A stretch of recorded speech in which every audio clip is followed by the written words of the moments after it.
est dans la paracha de Korach. Korach, ça s'écrit pareil que Kireach. Kireach, c'est quoi en hébreu? Quelqu'un qui est chauve. Quelqu'un, il m'a dit une fois, quelqu'un qui est chauve ici devant, ok, c'est quelqu'un qui réfléchit beaucoup. Ok? Quelqu'un qui est chauve ici au milieu, c'est quelqu'un qui est intelligent. Et quelqu'un qui réfléchit, et quelqu'un qui est chauve là et là, c'est quelqu'un qui pense qu'il est intelligent. Donc,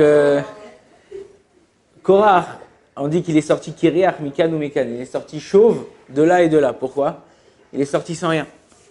Un homme, comme ça, il dit Rachid dans la paracha, il est trompé par ses yeux. Souvent, quand tu vois quelque chose, tout de suite, tu viens et tu juges ce que tu vois.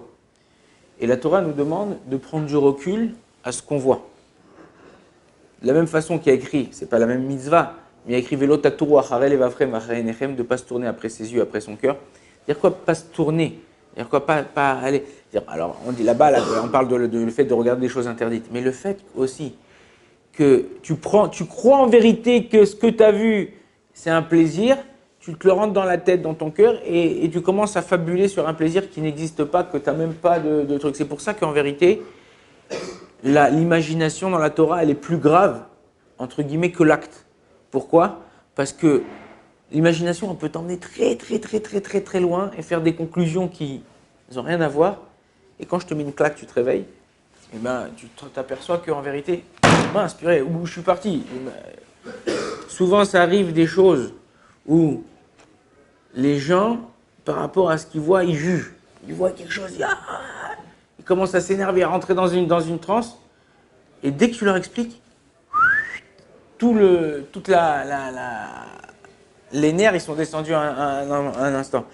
Il y a une banque ici à Kikar Shabbat. Kikar Shabbat, c'est limite entre la ville et Mea Shearim.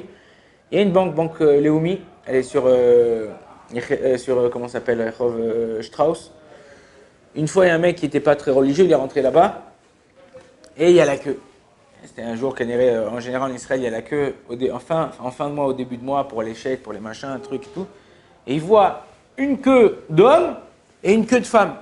Comme ça, que des hommes, et une queue que des femmes, des femmes. Il commence à s'énerver et tout. C'est quoi ça et tout, on est en 2020, c'est quoi ça, comment ça se lancer par les hommes, les femmes, c'est quoi? Il commence à s'énerver jusqu'à que pas le caissier, comment s'appelle celui, le banquier, enfin celui qui travaille derrière le comptoir là, il sort, il va vers le voir et dit monsieur, calmez-vous.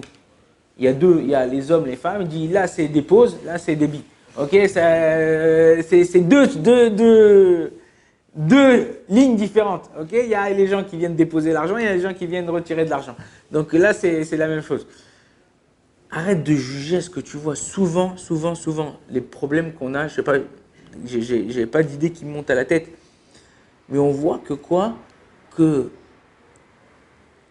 lorsque tu juges rapidement, ce qui se passe à 99,9%, tu te trompes de ce que tu as vu.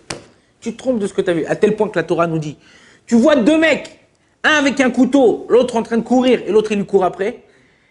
5 minutes après, tu vois le couteau en sang et l'autre il est sorti, ou tu ouvres la porte et tu vois le couteau en sang et truc. Tu ne peux pas accuser l'autre d'avoir assassiné. Ah, il y a des preuves. Oui, tu vois le mec avec un couteau et qu'il lui a couru juste avant, après ça. Mais il dit, tant que tu n'as pas vu de tes yeux, ouais, tu ne peux pas accuser. Sur ça, dans la Torah, on accuse, on donne pas la peine. On va être rocker, on va chercher, voir le pourquoi du comment et tout ça, avoir des preuves. Mais tant que tu n'as pas vu l'acte, ça se trouve qu'au moment où il a voulu le tuer, ou ça se trouve au moment où tu as vu qu'il s'est passé autre chose, ou il y a eu quelque chose, ou que... Donc, ne juge pas à ce que tu vois.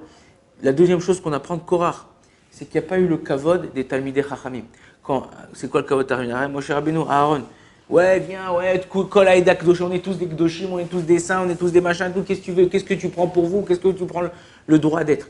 Kadosh Baruch Hu, et comme ça il dit Rachid dans la paracha, il dit, vous venez, vous êtes 250, vous pensez avoir chacun le truc. Quand tu vois par exemple dans le Ku Klux Klan, ou tu vois dans des prêtres je sais pas où ça, tu vois que des prêtres comme ça, dans une synagogue, ok, dans un Beth Midrash, dans chaque endroit de culte chez nous, il n'y a qu'un Rav, ok, il n'y a qu'un Kohen Gadol. Il n'y a qu'un Beth Amikdash. Il n'y a qu'un Dieu. Là-bas, tu peux voir 10 prêtres, 10 machins, 10 trucs. Non, pas. Akadosh Baruch Hu, il a décidé de quelque chose. Il a décidé de la Beth Knesset, c'est l'endroit le plus kadosh. Okay, c'est l'endroit le plus saint. Alors on doit, nous aussi, se comporter. Il y a tous des simanim dans Siman Kouf, Nun Aleph, là-bas dans Rachaim, chapitre 151. Ça parle que de la Kedusha, comment on doit parler, comment on doit se tenir. On ne doit pas cracher.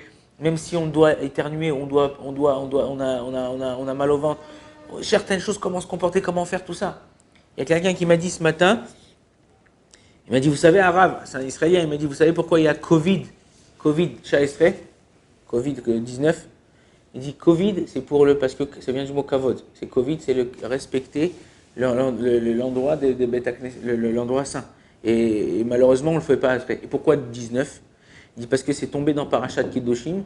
Parashat Kedoshim, chapitre 19, ça parlait de Mikdashim, au Mikdashi Tirao. Mon tabernacle, mon endroit de culte, vous craindrez. Et on n'a pas assez ça. On doit savoir que quand Akadosh Baruch Hu, il nous donne il y a des lois. Ouais, non, mais ça, c'est les rabbins qui ont fait, c'est les rabbins qui ont sorti. Il faut savoir que les rabbins, ils n'ont rien fait. Ils n'ont rien sorti, ils n'ont rien fait. Un rabbin, il n'a pas le droit de sortir, là, c'est pas un magicien, un bracadabra. Hop là, et je te sors de ton chapeau une petite halakha, un petit truc. Non, on n'a rien le droit, personne n'a le droit de être mechadesh une halakha. Souvent, le Rav Avadia, il rapporte, il y a des rabbanim où il y a des choses qu'on vient. Il a dit, le Rav Avadia, il dit, ils veulent interdire. Il dit, on n'a pas le droit d'interdire quelque chose qui est nouveau, qui n'est pas un truc. C'est-à-dire quoi qui est nouveau? Il y a des choses que c'est A plus B dans la Torah. C'est-à-dire que c'est la même chose. Mais il y a des choses qui sont... on vient, on veut être marpire plus, on doit se mettre des barrières. Mais on veut être plus intransigeant, on n'a pas le droit. Déjà, la Torah, elle est intransigeante avec nous. Déjà, la Torah, elle nous demande d'avoir un certain respect de l'homme, un respect de nos femmes, un respect dans l'éducation de nos enfants. Que tu ne peux pas demander à un enfant si toi-même tu ne fais pas la chose. Okay, tu dois être un dougma ishit d'après la Torah. C'est-à-dire que ton enfant, comme il dit Rav Ben Chetrit, il dit le seul défaut qu'il a ton enfant, c'est qu'il te ressemble. C'est-à-dire que toi, ton fils, il te ressemble à toi, mais c'est parce que toi, tu te comportes comme ça. Tu te comportes comme ça, tu ne peux pas lui demander, ne fais pas. Et des fois, les pères, ils sont, tac, ils donnent une claque, ou ils crient, ou ils insultent, ou quoi. Mais calme-toi, mais tu fais la même chose, il y a 5 minutes avant, tu as fait la même chose. Comment tu peux demander à ton fils de ne pas faire quelque chose que toi, en cachette, tu le fais? Ou que toi, tu le fais à tout va. Donc, apprends à respecter. Des fois, tu parles mal, tu insultes. Après, ton fils, il dit que tu insultes. On parle pas comme ça. On parle pas comme ça, mais toute la journée, tu parles comme ça, mon frère. Calme-toi, apprends-toi à parler, et tu verras que ton fils, il fera comme toi. Le fils, les enfants, nos enfants, ils parlent comme nous, ils marchent comme nous, ils mangent comme nous. Ok?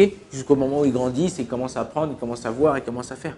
Donc, à nous de voir, à nous d'ouvrir les yeux et de savoir que ce qu'on fait, ok, ça a une répercussion.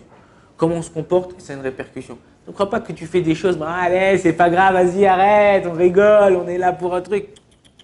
Quand tu fais quelque chose, même si tu rigoles, alors tu rigoles, tu as le droit de rigoler. Il y a des façons dans la Torah permises de rigoler, il y a des façons interdites. Donc à nous de savoir comment se comporter. Amen, amen.